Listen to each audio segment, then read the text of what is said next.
नमस्कार दोस्तों, आज मैं आप लोगों से एक बार फिर चर्चा करने जा रहा हूँ राहुल गांधी के बारे में, राहुल गांधी के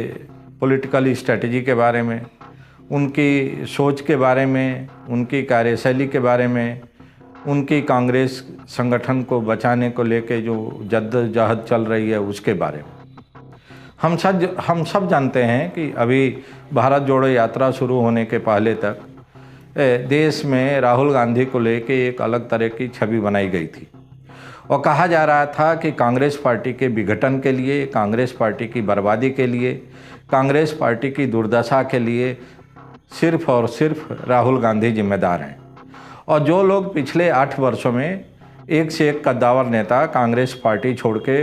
भारतीय जनता पार्टी में गए, उन सबका एक ही आरोप था कि राहुल गांधी से मिलना असंभव है, सांगठनिक मामलों में उनसे बातचीत करना असंभव है। अगर आप किसी विषय को लेकर राहुल गांधी से बात करने जाते हैं तो वे उस संबंधित व्यक्ति की बात पर ध्यान न देके अब इधर उधर बिजी रहते हैं मानसिक तौर पर और अपने फ़ोन में। तो इस तरह से जो बीजेपी और बीजेपी से जुड़े हुए जो संगठन थे वे तो राहुल गांधी की छवि बिगाड़ने में लगे ही थे, या और इनका एक नैतिक धर्म भी था, क्योंकि आप विपक्ष से आप क्यों उम्मीद करते हैं कि वह आपके लिए कोई अच्छी बात लिखेगा, अच्छी बात बोलेगा, पॉजिटिव इमेज बनाएगा। विपक्ष का काम ही यही है कि अपने पॉलिटिकल ओपोनेंट को हर तरह से कमज़ोर करे, हर तरह से उसको डिफेम करे और उसको रेस से बाहर करे, जिससे कि उसके सामने कोई कड़ी चुनौती पेश करने की स्थिति में न रहे। कांग्रेस के लोग थे जो राहुल गांधी के ही करीबी लोग थे, आखिर क्या कारण था कि एक एक करके वे राहुल गांधी से अलग होते गए, राहुल गांधी को डिच करते गए, राहुल गांधी से डेजर्ट करते गए और राहुल गांधी की इमेज एक स्टेज में ऐसी बन गई थी कि लग रहा था कि कांग्रेस पार्टी का अब खात्मा होना लगभग तय है। और जो सपना आज़ादी के बाद कुछ लोगों ने देखा था कि स्वतंत्र भारत में कांग्रेस पार्टी को समाप्त कर दिया जाना चाहिए, क्योंकि कांग्रेस पार्टी का गठन स्वतंत्रता आंदोलन को चलाने के लिए हुआ था और अब जब मुल्क आज़ाद हो गया है तो उसके बाद कांग्रेस पार्टी की कोई रेलिवेंस नहीं रहनी चाहिए। उस पर काफ़ी हद तक माना जा रहा था कि शायद राहुल गांधी के ही हाथों वह जो सपना था कांग्रेस विरोधियों का वो पूरा हो जाए। लेकिन भारत जोड़ो यात्रा की शुरुआत करके राहुल गांधी ने जिस तरह से अपने विरोधियों के अलावा कांग्रेस पार्टी के अंदर उभर रहे असंतोष, उभर रहे विघटनकारी लोगों को एक ज़बरदस्त बिफिटिंग रिप्लाई दी है, वो अपने आप में काबिले तारीफ़ है। और माना ये जा रहा है कि जिस राहुल गांधी को कहा जा रहा था कि वे डिवाइडर हैं कांग्रेस पार्टी के लिए, राहुल गांधी की मौजूदगी एक डिवाइडर पॉलिटिशियन की मौजूदगी है कांग्रेस पार्टी के लिए, कांग्रेस पार्टी के फ्यूचर के लिए। आज वही राहुल गांधी कांग्रेस पार्टी के लिए एक यूनिफायर के रूप में काम कर रहे हैं। और जो लोग कल तक कांग्रेस पार्टी छोड़कर भागने की फिराक में थे, उनको लगता था कि कांग्रेस पार्टी में अब उनका कोई पॉलिटिकल फ्यूचर नहीं बचा है, आज वही लोग एक बार फिर या तो कांग्रेस में वापसी का राह देख रहे हैं या कांग्रेस में बने रहकर अपने फ्यूचर रोल की तलाश में लगे हैं। और आज उन लोगों को राहुल गांधी के अंदर एक करिश्माई नेतृत्व दिखाई दे रहा है, एक कुशल स्ट्रेटेजिस्ट की छवि दिखाई दे रही है। हमने कुछ साल पहले भी अपने ब्लॉग में लिखा था, अपने किताबों में भी लिखा था कि यह गांधी परिवार कांग्रेस पार्टी के लिए एसेट भी है और लाइबिलिटी भी है। ये पहला मौका नहीं है जब कांग्रेस पार्टी में विघटन की स्थिति पैदा हुई थी और कांग्रेस के बड़े बड़े दिग्गज नेता निराश होकर कांग्रेस पार्टी छोड़कर दूसरे दलों में जाने की जुगत में लगे हुए थे। इसके पहले इंदिरा गांधी के टाइम में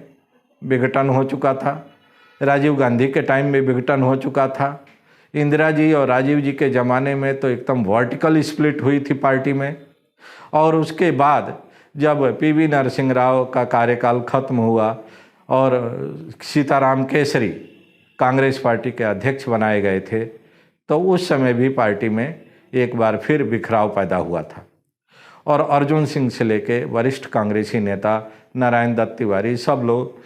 मनमोहन पीवी नरसिंह राव से नाराज होकर अलग कांग्रेस पार्टी बना लिए थे। लेकिन सोनिया गांधी ने कमान संभाली और सोनिया गांधी के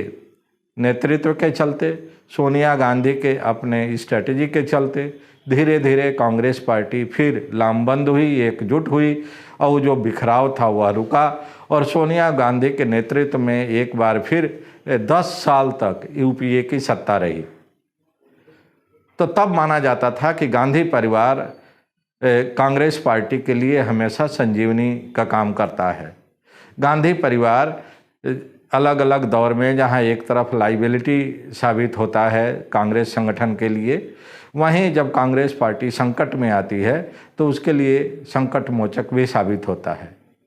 और वो चाहे इंदिरा गांधी रही हों, सोनिया गांधी रही हों या अब राजीव गांधी हों, इन तीनों की भूमिकाओं पर अगर नज़र डाला जाए तो एक दौर में अलग अलग तरीके से इन तीनों के नेतृत्व को चुनौती दी गई थी। जब इंदिरा गांधी के टाइम में कांग्रेस पार्टी का स्प्लिट हुआ, वर्टिकल स्प्लिट, उस समय भी इंदिरा गांधी को कहा गया कि ये तो गुड़िया हैं, ये कांग्रेस जैसी ऐतिहासिक पार्टी का नेतृत्व कैसे कर सकती हैं। लेकिन इंदिरा गांधी ने अपने कामराज प्लान के जरिए एक एक करके कांग्रेस पार्टी के उन तमाम दिग्गज नेताओं को पार्टी से बाहर का रास्ता दिखाया और कांग्रेस पार्टी की रिस्ट्रक्चरिंग की और एक बार अपने मेहनत, अपने करिश्माई नेतृत्व के दम पर कांग्रेस पार्टी को सत्ता में वापसी दिलाई। राजीव गांधी के दौर में भी कहा जाता था कि अब तो राजीव गांधी का करिश्मा खत्म हो गया है और बीपी सिंह ने राजीव गांधी को जो चुनौती दी थी, जो पॉलिटिकली कहा जाए तो एक तरह से विश्वासघात किया था राजीव गांधी के साथ, राजीव गांधी के करीबी नेताओं ने, जिसमें अरुण सिंह, अरुण नेहरू, बीपी सिंह, आरिफ मोहम्मद खान सरीखे नेता शामिल थे। इन सभी लोगों ने इतनी ज़बरदस्त चुनौती पेश की थी कांग्रेस पार्टी के लिए कि लगता था कि अब तो कांग्रेस पार्टी का रिवाइवल संभव नहीं है। और बीपी सिंह के नेतृत्व में पहली बार एक चुनौती पेश की गई और सरकार बनाई गई। लेकिन वह सरकार भी लंबे समय तक नहीं चली और एक बार फिर राजीव गांधी की हत्या के बाद कांग्रेस पार्टी की वापसी हुई और कांग्रेस पार्टी सत्ता में आई। जब राहुल गांधी ने पार्टी की कमान संभाली तो एक एक करके सभी राज्यों में कांग्रेस पार्टी बुरी तरह से चुनाव हार गई। लोकसभा का 2-2 चुनाव कांग्रेस पार्टी हार गई। तब कहा जाने लगा कि राहुल गांधी कांग्रेस पार्टी के लिए एक तरह से घातक साबित हो रहे हैं, राहुल गांधी की कार्यशैली कांग्रेस पार्टी के लिए घातक साबित हो रही है और बगैर राहुल गांधी को पार्टी से अलग किए, नेतृत्व बदले कांग्रेस पार्टी का रिवाइवल संभव नहीं है। और राज्यों के तो तमाम नेता कांग्रेस पार्टी छोड़कर भाग ही गए। राहुल गांधी के तमाम करीबी जो उनके कोटरी के मेंबर हुआ करते थे, वे लोग कांग्रेस पार्टी छोड़ के चले गए, राहुल गांधी को छोड़ के चले गए। लेकिन सबसे बड़ा झटका तब लगा जब गुलाम नबी आज़ाद जैसा व्यक्ति, जो पिछले 50 वर्षों से सत्ता के शीर्ष पर रहा, जब पार्टी सत्ता में रही तब भी, जब पार्टी विपक्ष में रही तब भी, और गांधी परिवार का सबसे करीबी रहा। गुलाम नबी आज़ाद की शादी इंदिरा गांधी जी ने करवाई थी। इंदिरा गांधी जी गुलाम नबी आज़ाद को अपने तीसरे पुत्र के रूप में देखती थी। वह गुलाम नबी आज़ाद डेस्परेशन में, या हम कहें कि सत्ता से दूर न रहने की मानसिक स्थिति के चलते, उन्होंने राहुल गांधी पर तमाम गंभीर आरोप लगाकर पार्टी से किनारा कर लिया और डेमोक्रेटिक आज़ाद पार्टी का गठन किया और कांग्रेस के पैरेलल जम्मू कश्मीर में राजनीति करना शुरू किया। लेकिन नतीजा हम सबके सामने है। भारत जोड़ो यात्रा जम्मू कश्मीर में अपने अंतिम पड़ाव पर है। भारत जोड़ो यात्रा के जम्मू कश्मीर पहुंचने के पहले ही गुलाम नबी आज़ाद के लगभग 2/3